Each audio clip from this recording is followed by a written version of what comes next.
하더라고요. 그래서 정말 너무 감사하고 귀하고 또 이 일을 또 모든 민족교회를 통해서 그렇게 허락해 주셔서 또 참 너무 감사한 마음이 듭니다. 감사드립니다. 네, 우리 말씀을 같이 나누도록 하겠습니다. 오늘 본문을 보면은 야곱이 하나님과 이렇게 만나서 야곱의 인생이 새로워지는 그 사건을 볼 수 있습니다. 이 야곱의 사건은 4,000년 전의 사건이지만 오늘 사실은 우리의 삶에 그대로 대입해도 이것이 그대로 이루어질 것이라고 이야기해도 그것이 얼마든지 가능한 이야기죠. 여러분, 성경의 사건은 오늘 우리의 삶을 위해서 하나님께서 주시는 그런 교훈이 되고 또 위로가 되고 격려가 되라고 주신 줄로 믿습니다. 네, 하나님은 사실은 우리가 이렇게 우리의 예측이나 우리의 어떤 기대에 포섭되는 분은 아니세요. 우리가 이렇게 생각한다고 하나님이 이렇게 하시는 분은 아니시거든요. 하나님은 우주보다 크시고 우주 안에 충만하시기 때문에 그분이 하시는 모든 일은 청량할 수 없는 분이세요. 그런데 하나님은 우리를 향해서 하나님이 일하실 때는 일정한 어떤 패턴을 갖고 우리가 얼마든지 예측할 수 있도록 하나님은 일하신다는 것입니다. 왜 그렇게 하실까요? 그것은 우리가 그 하나님의 하시는 일이 시종일관 동일하다는 것을 보면서 하나님을 신뢰할 수 있도록 하기 위해서 그렇게 하신다는 것입니다. 여러분, 우리가 이제 자녀를 키워보잖아요, 그죠? 이 자녀들을 키울 때 그 자녀들이 그 부모들의 어떤 행동에 대해서 굉장히 예민하게 반응을 하는 거예요. 근데 예를 들어서 이 아버지가 굉장히 성격이 변화무쌍하다. 그러면 그 자녀는 어떻게 될까요? 그 자녀는 부모의 행동의 패턴을 예상할 수 없기 때문에 심리적으로 굉장히 불안한 마음을 가질 수밖에 없다라는 것입니다. 그런데 여러분, 이와 마찬가지로 하나님이 예측이 안 되고 그분이 행하실 일들이 우리가 측량할 수 없기만 하다면 우리는 하나님을 어떻게 의지할 수 있겠는가? 사람마다 하나님이 행해 주시는 게 너무 극명하게 다르다면 우리는 어떻게 하나님에 대한 선한 기대를 가질 수 있겠는가라는 것입니다. 그래서 하나님께서 사람을 이렇게 대해 주실 때는 우리가 얼마든지 예측할 수 있는 그런 하나님은 행동 패턴을 가지고 우리를 대하십니다. 일정하고 한결같게. 그래서 예를 들어서 호세아서 같은 경우에는 하나님의 나오심은 새벽빛처럼 일정하시다 이렇게 말하시는 거예요. 신실하시다는 것이죠.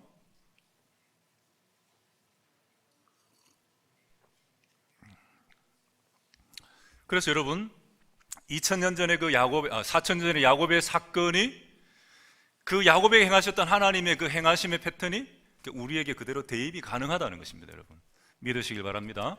오늘 이 야곱의 이 삶 가운데 역사해 주신 하나님은 나와 동떨어진 하나님, 또 야곱은 특별되고 나는 따르게 되어가는 그런 분이 아니시고 우리의 삶 가운데 그대로 역사하셔서 동일하게 일하시는 하나님이시라는 것을 믿을 수 있기를 축원합니다. 그러면 오늘 우리가 이 야곱에게 일어났던 이 사건을 통해서 우리는 무엇을 배울 수 있느냐? 첫 번째는 오늘 이 성경을 보니까 우리는 야곱은 자신의 힘으로 해결할 수 없는 위기를 만났다는 거예요. 마찬가지로 우리도 우리의 삶 속에 동일한 일들이 일어날 수 있다는 것입니다. 여러분, 야곱은 자기의 모든 식구들을 또 모든 식소를 거느리고 지금 야복 강가에 서 있습니다. 그런데 지금은 시간이 밤이에요. 날이 굉장히 어둡고 깊어지고 있는데 야곱은 지금 야복 강가에서 홀로 남아 지금 뭔가 깊은 고뇌와 근심 속에 잡혀 있는 것입니다.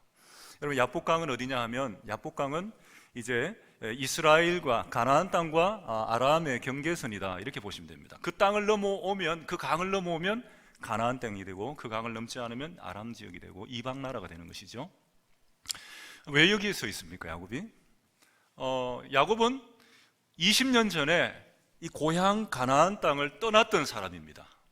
그래서 20년이 지난 다음에 하나님이 주신 많은 이제 그런 재물을 끌고 또 자기의 가족을 데리고 지금 가나안 땅으로 들어오려는 것입니다. 그냥 들어오면 될 텐데 왜 여기서 이 밤에 혼자 그렇게 고민하며 근심하며 홀로 고독한 밤을 보내고 있는가? 그것은 이제 자기의 형인 에서가 자기를 맞으러 오기 때문이죠. 형이 자기를 맞으러 오면 기쁜 마음에 또 한달음에 달려가면 될 텐데 왜 그렇게 여기서 이런 시간을 보내느냐? 그 형이 400명의 장정을 데리고 자기를 맞으러 온다는 것입니다. 왜 그렇게 되었을까요? 20년 전 자기가 고향을 떠나올 때 자기가 형에게 잘못한 게 있습니다. 우리가 잘 아는 것처럼 장자의 축복권을 빼앗아 그것을 자기 것으로 삼기 위해서 형을 속였던 것이죠. 그래서 아버지의 축복을 자기가 받았고 형은 그 축복을 받지 못했어요. 형이 너무 화가 나서 이 동생이지만 야곱을 칼로 죽이려고 했다는 것입니다. 그래서 이 야곱이 지금 형을 다시 만나야 되는 상황이 되었는데, 그런데 20년이 지나도 형이 아무래도 풀린 것 같지 않아요. 자, 여러분 생각해 보세요. 형이 자기를 맞으러 나온다면은 형은 어떻게 나오는 게 좋을까요? 어떻게? 자기도 가족을 데리고 이렇게 함께 이렇게 좀 단촐하게 오든지 그렇게 하면 좋을 텐데, 무슨 연고인지 400명의 장정들을 거느리고 온다는 거예요. 직감적으로 야곱은 이것이 자기에게 굉장히 정말 위기 상황이라는 것을 알았습니다. 그래가지고 어떻게 합니까? 먼저 하나님께 간절함으로 기도를 하죠. 그 기도가 창세기 31장 11절인데 이렇게 기도하는 거예요.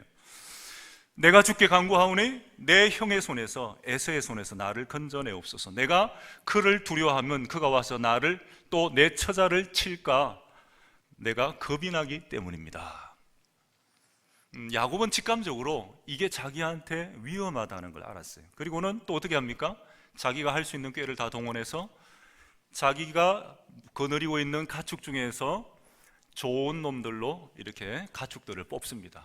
소, 나귀, 낙타, 양 몇 마리를 뽑았냐? 이 총수를 해보니까 580마리. 580마리 좀 받으면 좋겠죠? 네. 580마리를 뽑아가지고 이거를 이제 보내는 거예요. 그것도 한 번에 보내면은 충격받아 쓰러져서 기절할까봐 세 대로 나누어서 보냅니다. 서서히 그 마음을 녹이려고 한 것이죠. 여러분, 야곱은 하나님을 신뢰하고 있습니다. 믿고 있습니다. 여러분, 우리가 하나님을 믿고 신뢰하면 어려움이 올 때 어떻게 해야 되겠습니까? 어떻게 해야 되죠? 두려움 없이 담대하게 믿음으로 맞서는 거죠. 그런데 야곱은 하나님께 기도도 했고 하나님을 신뢰하는 사람이지만 어떻게 합니까? 또 인간적인 또 방법을 쓰는 거예요. 이게 꼭 나쁘다고 할 수 없어요. 이거는 마음을 풀기 위해서 필요한 거지만, 그런데 그럼에도 불구하고 야곱이 지금 야복 강가에 홀로 남아서 그 밤에 있다는 겁니다. 뭐 하고 있었겠습니까?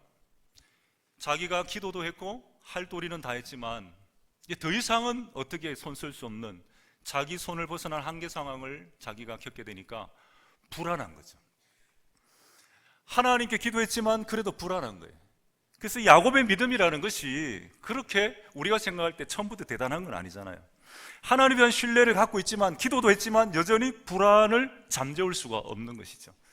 여러분, 이것이 우리의 모습이지 않겠습니까? 우리의 삶이 그렇다는 거예요. 우리의 삶이라는 것은 야곱처럼 누구도 해결해 줄 수 없는 문제를 만나면 불안해지는 거예요. 내가 해결할 수 있는 문제를 만나면 내가 해결할 수 있으니까 불안할 게 없어요. 그런데 내가 해결할 수 없는 문제를 만나면 불안해진다는 것이죠. 보통 사람들은 다 손 쓸 수 없는 문제 앞에서 불안해합니다. 병도 그냥 병이 아니라 정말 이거는 의사들이 고치기도 어려운 병이다. 그리고 생명이 정말 굉장히 위험한 병이다. 사람들은 그때 이제 완전히 패닉 상태가 됩니다. 사업이 어려워졌는데 그 사업이 사람의 손을 쓸 수 없는 사업이, 누구도 나를 도와줄 수 없는 그런 사업이면은 사람들은 그때 정말 굉장히 불안하고 초조해하고 그렇게 심령이 마르게 되는 것입니다. 여러분, 야곱에게는 형 에서가 400명의 장정을 데리고 오는 것이 바로 그런 일이겠습니다.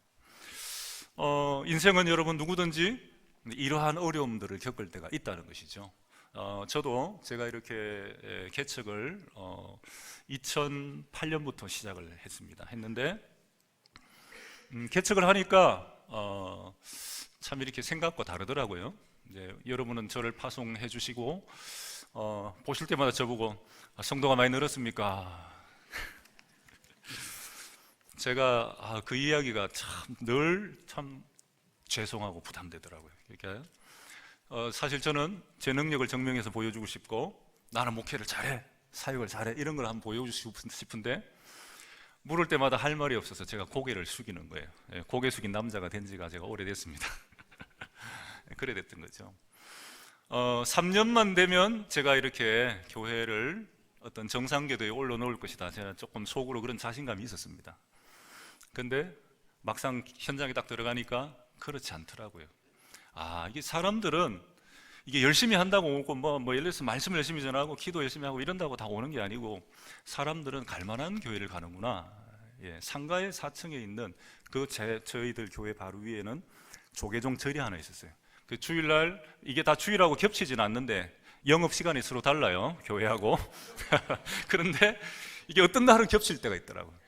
위에서 예배 드리는데 목탁 소리가 나요, 연불 소리가 나고 그렇게 이제 예배를 드릴 때도 있었죠. 그래도 우리는 이런 데 들어왔기 때문에 더 여기서 살아나가는 걸 보면 사람들이 하나님이 살아계신 것을 알고 우리 교회로 올 거야. 그런 일이 일어나지 않더라고요.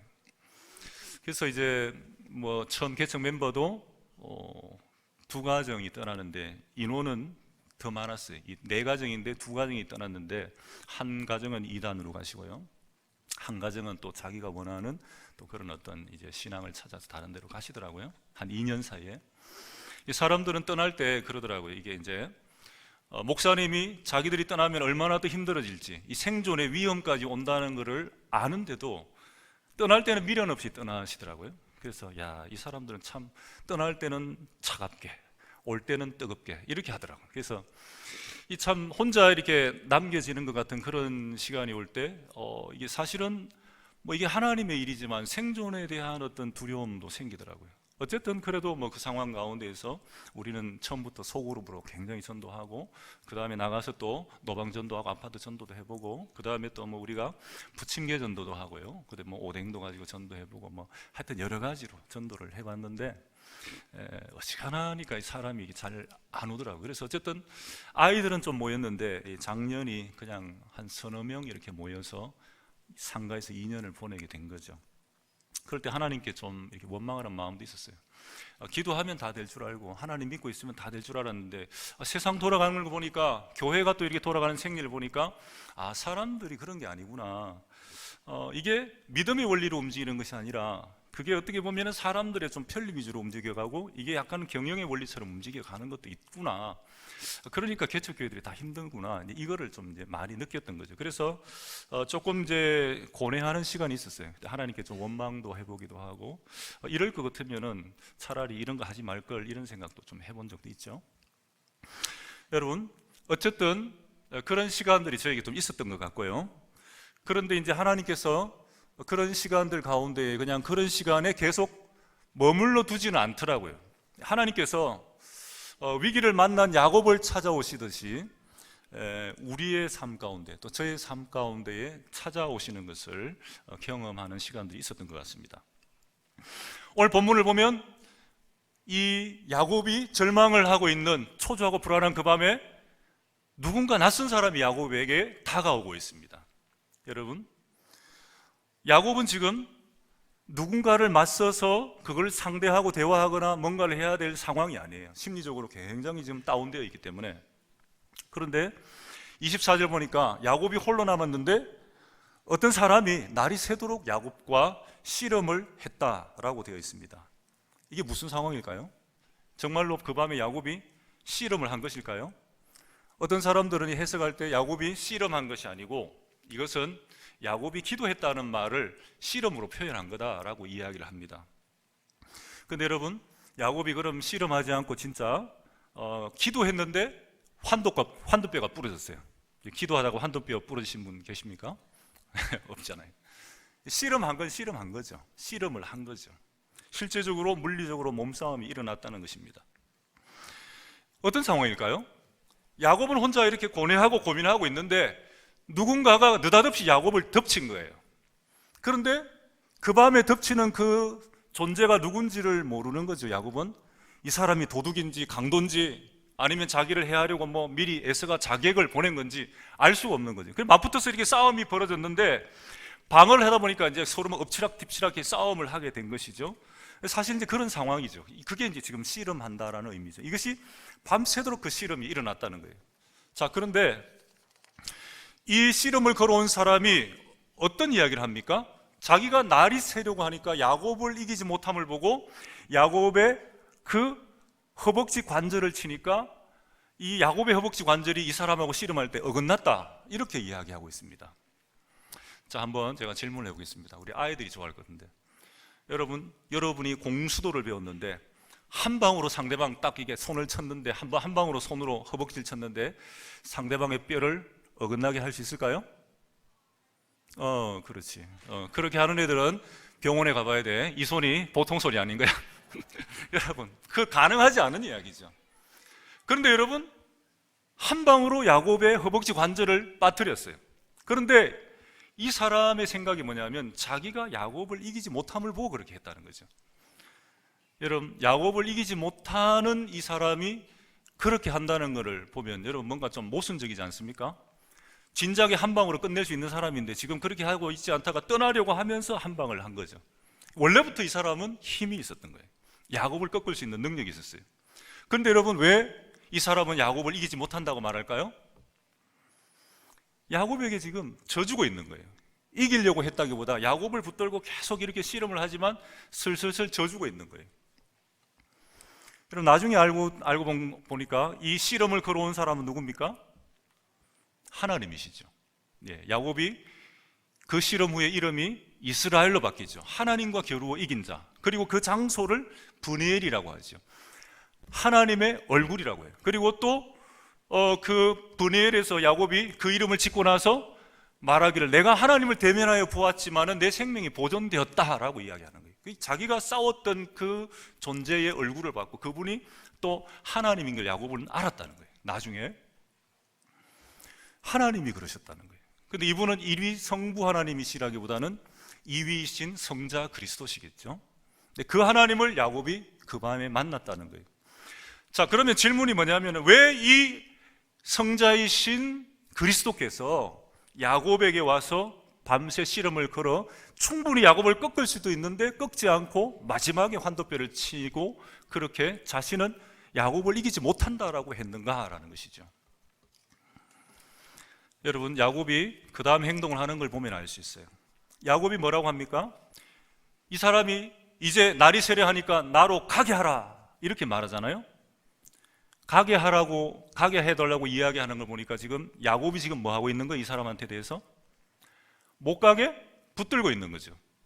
만약 이 사람이 귀찮은 존재고 나를 위협하는 존재면 어떻게 될까요? 빨리 떨쳐버려야 되지. 근데 떨쳐버리지 않고 이 사람을 어떻게 하고 있어요? 붙들고 있는 거예요. 바짓가랭이를 못 가게. 그리고 또 뭐라고 합니까? 뭐라고 말했습니까?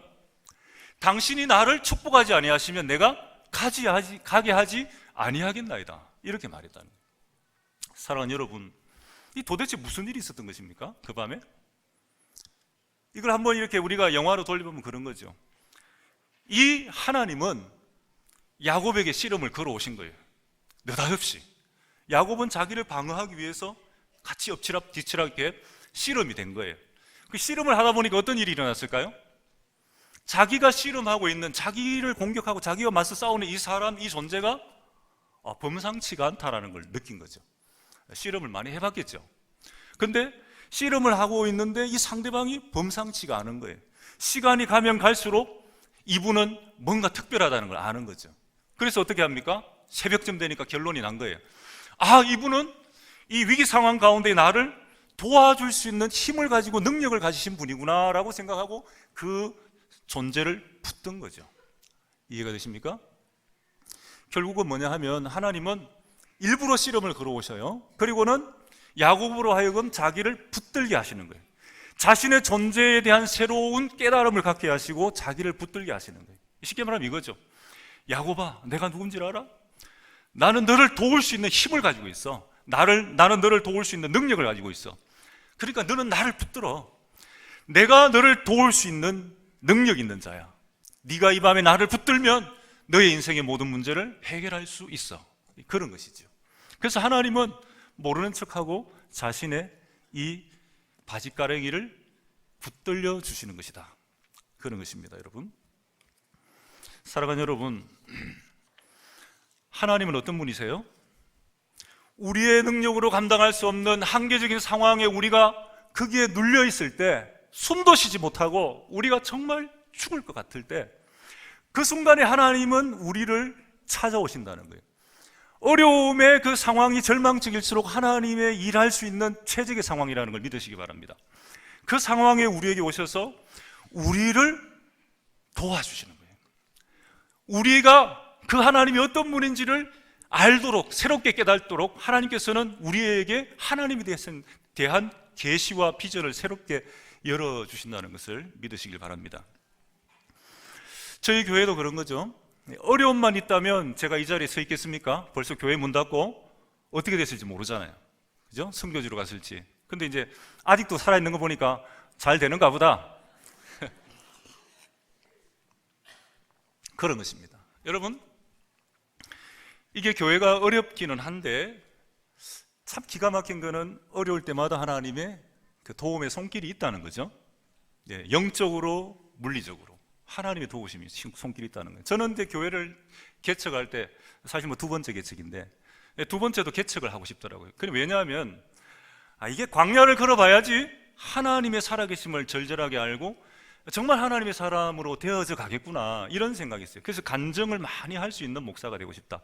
그래서 사실 이 개척교회를 하게 되는 거죠. 그래서 이제 해보니까 드라마틱한 게 많더라고요. 예. 뭐 우리 큰 교회도 당연히 이제 그런 하나님의 은혜는 있지만, 여러분 이제 어려움이 있었지만 또 하나님이 2년 되니까 이게 이제 1,000만 원의 월세의 교회거든요. 1,000만 원을 보증금 걸어놓고 월세인 교회인데 이게 월세도 많이 나가고 여기 있다가는 교회가 폭망하겠다. 이게 사람도 안 오고 절 밑에 깔려서 죽겠다. 나중에 제가 겸손해졌어요. 그래가지고 이게 저를 이길 수 없구나. 네가 먼저 나가나 내가 먼저 나가나 이렇게 했는데 우리가 먼저 나가야 되겠다고 생각했어요. 그래가지고 2년 만에 교회를 옮기려고 했죠. 다른 교회가 우리한테 자기들이 쓰던 교회인데 그게 이제 자가 건물은 아니지만 세내고 쓰라고 목사님 오시면 좋겠다고 했어요. 그래서 그 교회는 주차장이 굉장히 넓고 공간이 이렇게 넓어요. 그 대신에 이제 세가 비싸, 한 300만 원 나가는데 어쨌든 기도를 시작했어요. 성도들 6명 데리고 이제 매일 저녁마다 기도를 했는데 8개월을 매일 저녁마다 기도를 했죠. 기도를 하는데 기도하다가 이게 날아가 버린 거예요. 이 건이 다른 분이 중간에 들어오셔가지고 그거를 이제 인수받아 가셨어요. 좀 약간 좀 멍했죠. 그런데 그 다음에 또 하나님께서 이제 제 마음에 이게 기도를 시작했는데 하나님 뭐 다른 걸 주시려고 기도시킨 게 아닐까, 이런 생각이 드는 거예요. 그러다가 이제 지금 현재 있는 그 건물 교회가 생각났어요. 그래가지고 제가 이제 목사님께 전화를 드렸죠. 그러니까 목사님께서 한번 만나자 하셔가지고 이런저런 이야기를 하셨는데 알고 보니까 그 교회가 1년 동안 이제 다른 교회가 이렇게 이제 들어오지 않았고 건물이 팔리지도 않았어요. 좀 약간 복잡하더라고요. 이 구조, 금융 관계가 아무도 이렇게 쉽게 안 하는 거예요. 그래서 저는 이게 느낌이 이게 우리한테 주시는 것 같다, 이런 느낌이 들었어요. 그래서 일단 해봅시다 했는데 알고 보니까 또 이 교회가 공매로 넘어가서 이게 한 2억 얼마밖에 안 되더라고요. 원래 이제 4억이 넘는 교회인데 우리가 결국 기도하면서 이 6차까지 이렇게 유찰이 되는데 5차 마지막 선에 하여튼 3만 원 더 써내가지고 2억 1천 얼마의 그 건물을 받은 거예요. 할렐루야. 네, 이런 이야기하면 좋아하시더라고요. 네, 하여튼 받았어요. 받았는데 이게 그래도 2억인데 우리는 1,000만 원밖에 없어요, 교회가. 그 다음에 이제 우리 집이 그래도 전세로 아파트가 하나 있었거든요. 7,500. 그래도 이게 2억을 할 수 없잖아요. 물론 우리는 대출 받으면 된다 생각하지만 대출 받으려고 하니까 교회 100명 됩니까? 하더라고. 100명이 될 수가 없죠. 그 다음에 교회가 5년 이상 됐습니까? 2년밖에 안 됐는데. 그러니까 대출도 어렵겠더라고요. 그래도 이제 믿음으로 해야 되겠다 하고는 이제 대출을 준비하고 아파트를 또 처분한다 하고는 했는데 또 장류가 그때 또 아파트가 이 부영이 막 분양 바람이 불어가지고 우리는 1층인데 이게 정상적으로 합법적으로 피를 준다고 해서 다른 층은 합법이 아닌데 우리는 이 합법적으로 피가 되더라고요. 그래서 3,500만 원을 우리 집도 아닌 걸 가지고 내가 돈 받아 나왔어요. 할렐루야. 그래가지고 딱 채우고 융자 딱 받고 1억 4천 융자 받고 딱 하니까 딱 끝났어요. 할렐루야. 융자 받으러 갈 때 제가 이게 소심해요. 그래가지고 이거 좀 내성적이고 소심한데 도대체 이런 걸 어떻게 말하냐고 은행에 농협에 갔죠. 가니까 이제 100명 됩니까? 묻더라고. 100명 되는구나. 안 되는, 100명이 안 되잖아, 속으로. 가기 전에 기도했죠. 하나님, 이런 질문을 할 때 내가 뭐라고 대답하면 좋을까요? 그러니까 거짓말은 하지 마라. 그럼 거짓말을 하면 뭐라고 말해야 될까? 그러니까 있을 만큼 있다고 이야기해라. 그래서 제가 100명 됩니까? 뭐 100명은 안 됩니다. 그럼 몇 명입니까? 그래. 있을 만큼 있습니다. 그거를 갈 때마다 한 번만에 안 되는 거잖아요. 3번을 물어보더라고요. 갈 때마다 있을 만큼 있습니다. 나중에 오케이 사인 해주시더라고요. 웃으면서. 근데 이분이 나중에 실수를 해가지고 1억 2천을 해줘야 되는데 자기가 1억 4천을 해준 거예요. 그래가지고 이제 회의를 했어요. 그래 은행에서 회의를 하면서 안 된다, 된다. 이거는 안 된다. 끊어라. 이렇게 된 거예요. 1억 4천 못 해준다. 그 이 담당 이 대리가 제가 책임지겠으니까 2천을 더 해줍시다. 해가지고 그렇게 돼서 딱 맞춘 거예요. 그 나중에 왜 그렇게 하셨어요? 물어봤어요. 그러니까 느낌이 좋았어요. 하나님의 은혜죠. 네. 그렇게 해서 이제 교회를 이전해 왔는데 교회를 이전해 하니까 어쨌든 교회가 생기니까 조금 낫더라고요. 그래서 이제 그때부터 이제 11년부터 15년까지 조금 이 전도가 조금 돼가지고 장년이 30명, 아이들은 이제 초등부 한 25명, 청소년 40명이 넘었어요. 그 제가 하여튼 뭐 축구하면서 이렇게 우리 성도들하고 협력해서 막 하여튼 코 끼어가지고 다 데려왔는데 할렐루야. 그런데 이게 계속하면 좋은데 거기서부터 한 1년 반 만에 완전히 그냥 이 내리막을 가더라고요. 또 그래서 2016년 들어가면서 3가정 남고 2017년 말에 되니까 한 가정이 남더라고요. 아이들 한 4명 남았고 그러니까 이게 참 개척교회가 그래요. 신앙이 없는 분들이 다 전도돼 오니까 인생이 한많은 인생들이라서 뭐 조금만 문제가 생겨도 이렇게 하나님한테 이렇게 의지하고 기대한다기보다는 그냥 자기 방법대로 똑똑 가는 거예요. 그러니까 이게 참 어렵더라고요. 그래서 이제 그 정도 되면 이제 제가 이제 좀 저도 마음이 너덜너덜해지는 거죠. 이게 안 되는 거다. 이게 현실적으로 불가능하다. 뭐 최대한 노력을 했는데 이게 안 되는 거구나. 이런 이제 생각이 들은 거예요. 그래서 이제 좀 속으로는 이게 언제 교회가 문 닫을까 이런 생각을 좀 해봤죠. 근데 그때 이제 남아있는 가정이 누구냐면 우리 그 김성국 장로님의 형님 가정, 김장국 집사님, 이혜정 권사님, 또 우리 김경도 전사님 3명인데 이분들이 흔들릴 것 같은데 개척 멤버도 다 떠났는데 이분은 개척 멤버는 아니거든요. 그런데 개척 멤버도 다 떠났는데 이게 흔들릴 것 같은데 이분들이 안 흔들리시는 거예요. 저보고 뭐라고 하시냐면 어느 날 그 김장국 집사님이 목사님 교회는 원래 다 이렇게 좀 성장하다 또 내리막 가다가 다 그런 거예요. 근데 또 한번 일어나려면은 금방 또 일어납니다. 제가 그게 참 마음에 힘이 되더라고요. 위로가 되고 집사님이 이렇게 버텨주니까 너무 감사하다. 근데 속으로 제가 집사님의 말에 그렇게 동의는 못했어요. 금방 일어난다는 것, 제가 지금 15년까지 16년, 17년까지 도대체 몇 년을 한 겁니까? 10년 가까이를 해오는데 지금 금방 일어난다는 얘기가 믿어질 수가 없는 거죠. 그냥 웃었어요. 그냥 그럴 수도 있겠죠. 그랬는데 지금은 어떠냐 하면은 지금은 하나님께서 그 이후로 이제 16년부터 저를 훈련을 시키셨어요.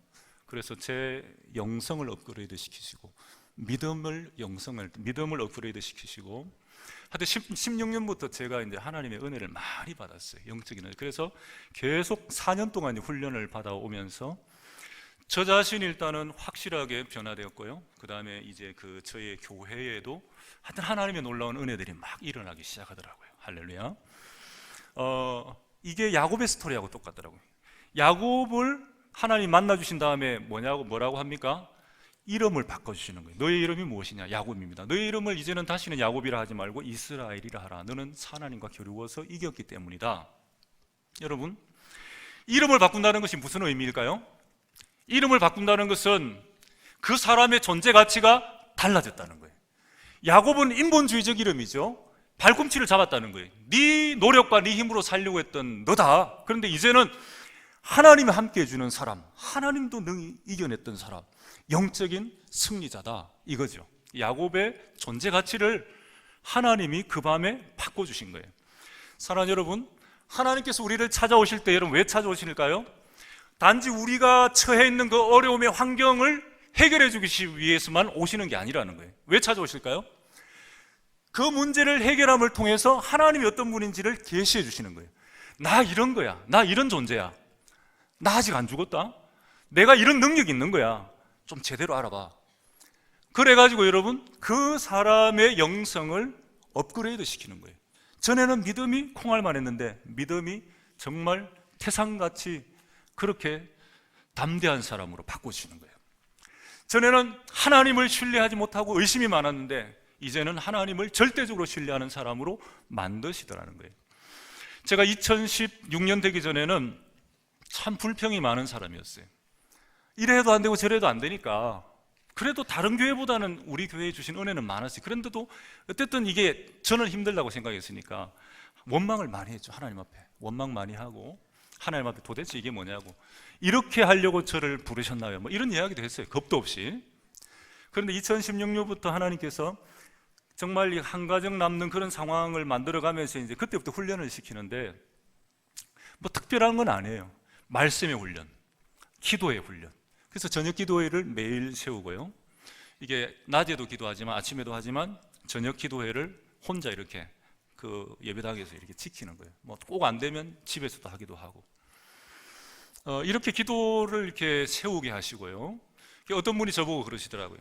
목사님은 나무로 보면은 큰 나무다. 제가 키가 크니까 큰 나무죠. 그런데 기도가 부족하다. 네, 기도가 부족하다. 하나님이 쓰시려면 기도를 해야 되는데 기도를 안 하시는 것 같다. 그분은 뭐 이렇게 영적으로 밝으신 분이라서 그런 걸 아는데도 제가 기도가 잘 안 됐어요. 근데 2016년 되니까 기도가 되게 하시더라고요. 하나님이 기도의 자리로 인도하시고, 기도해봐, 내가 너와 함께 해줄게, 이런 마음을 주시더라고요. 그래서 기도하며 또 하나님에 대한 이 말씀들을 또 훈련하며 하나님을 배운 거예요. 그 2016년부터 제 입에서는 불평이 사라졌어요. 뭐 원망하거나 짜증내거나 하나님 왜 이러십니까? 이런 말이 싹 사라졌어요. 그냥 무조건 하나님이면 됩니다. 안 돼도 좋습니다. 안 돼도 좋은데 그게 나에게 주어진 트랙이고 내게 주신 복이라면 나 그대로 살아도 좋으니까 나는 감사합니다. 어쨌든 불평이 없어지더라고요. 그리고 기도하면서 하나님에 대한 신뢰가 생기고, 또 저도 자랐지만 교회도 막 자라는 거예요. 교회도 이 기도가 자라고 영성이 자라더라고요.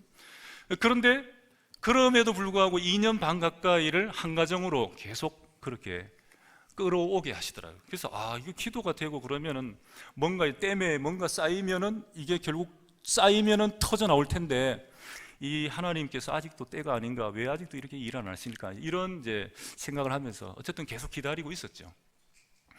그런데 하나님께서 살아 계시더라고요. 어쨌든 작년에 이제 은혜를 여러 가지 주셨어요. 작년에 이제 우리는 소그룹으로 전도를 하거든요. 그래서 1년에 전반기, 후반기, 그 다음에 부서별로 다 소그룹을 만들어서, 뭐 다 소그룹이죠. 그래서 소그룹으로 4개월 동안 기도하는 거예요. 하여튼 시시때때로 기도하고, 개인적으로 기도하고, 모이면 기도하고, 기도 카드 만들어 기도하고, 이름 적어놓고 그 사람들의 이제 그 VIP를 정해놓고 기도하는 거예요. 우리는 내가 전도할 사람이 없어요. 아는 사람이 없어요. 그런데 기도하는 거예요. 모르는 사람이지만 조금이라도 아는 사람 이름 적어놓고 기도하는데, 기도를 90%로 보는 거예요. 그래서 90% 기도 사역이다. 그래서 우리 교회 뒤에 붙어 있는 게 사람은 비전만큼 살고 기도만큼 이룬다, 이렇게 적어놨어요. 기도하면 된다는 거예요. 그게 전에는 안 믿겼는데 그게 확신으로 오니까 기도가 돼요. 그래서 이제 이 시즌이 다가와서, 전도 시즌이 되면 뭐 여러분들도 하시겠지만은 21일 동안 저녁 기도를 집중적으로 해요. 교회에 다 같이 와서 막 부르짖고, 애들도 어떨 때는 오고요, 기도해요. 그런데 참 놀라운 거는 기도하는 그 과정 속에서 전도 소그룹 축제가 있기 전에 벌써 사람이 온다는 거죠. 그래서 뭐 대단히 많이 온 건 아니고, 우리 교회는 뭐 그게 다니까. 그래서 올해 하나님이 아이들도 배가시켜 주시고 어른들도 배가시켜 줬어요. 그래서 어른들이 지금 왔고 정착을 했고, 그 다음에 이제 어른들이 오신 분들 중에서 또 이렇게 그 관계를 맺어서 지금 이렇게 이제 자꾸 사람들이 교회에 자꾸 들락거리고 있죠. 어쨌든 하나님의 은혜가 있어요. 그래서 요즘은 하나님이 기도하면 들어주신다, 하나님께 구하면 우리와 함께 해주신다, 이런 확신들이 아주 굉장히 강하게 있고요. 하나님에 대한 절대적인 신뢰가, 이거는 내가 만들려고 한 것이 아닌데 저절로 그 신뢰가 내 안에 들어오게 되었다는 것입니다. 저는 올해를 또 기대합니다. 올해, 작년에 배가 되었으니까 올해 한 번 더 배가 되면 이게 금방금방 이렇게 또 굴러가겠어요, 하나님 은혜로. 그래서 우리 김장국 집사님 말씀하신 것처럼 금방 일어난다는 게 이제는 그게 가능할 수 있는 이야기라는 것이 저 안에 이렇게 느껴지는 거예요. 믿어지고. 하여튼 그런 가운데에서 이제 하나님께서 이 차를 덤으로 보너스로 주신 거예요. 올해 열심히 했다, 수고했다, 할렐루야. 이게 아내하고 저하고 이게 한 1년 전 이상 전부터 마음에 이렇게 두고 기도하던 거예요. 근데 이게 도대체 어디서 차가 오겠나 이런 생각이 드는 거죠. 얼마 전에 이제 우리 교회에 이남전도회라고 알고 있는데, 이남전도회하고 부인 사모님들이 오셨어요. 그 뭐가 필요하십니까? 교회에. 설마 또 이제 뭐 차가 필요하네 이런 거 묻지는 않겠죠. 그래서 그냥 뭐 우리는 필요한 거 없고 애들 그냥 간식비 한 20만 원만 해도 우리는 전도잔치 할 수 있으니까 좋습니다. 누군가 지원해 줘가지고 전도잔치 잘했어요. 근데 이때 이제 이 전도회가 올 때 우리 사모가 저보고 그분들 오시면은 교회 차 필요하다가 꼭 이야기하시라고 그래 이야기를 해요. 또 우리 권사님도 목사님 모든 민족교회 온다는데 그러면 그 이야기 하십시오. 그래, 나는 못합니다. 죽었다 깨어나도 나는 못합니다. 떡 줄 사람은 지금 생각도 안 하는지 아는데 내가 모르는데 그런 능력이 있는지 없는지 나도 모르는데 내가 그걸 달라 할 수가 없다. 혹시 그 말 꺼냈다가 그런 이 계획도 없고 사실도 없는데 내가 괜히 말 꺼냈다 나만 부끄럽다. 난 목회자 양심상 나 부끄러워서 난 못 산다. 나는 그런 사람이 아니다. 자존심이 있지 나는 그런 못 그런다.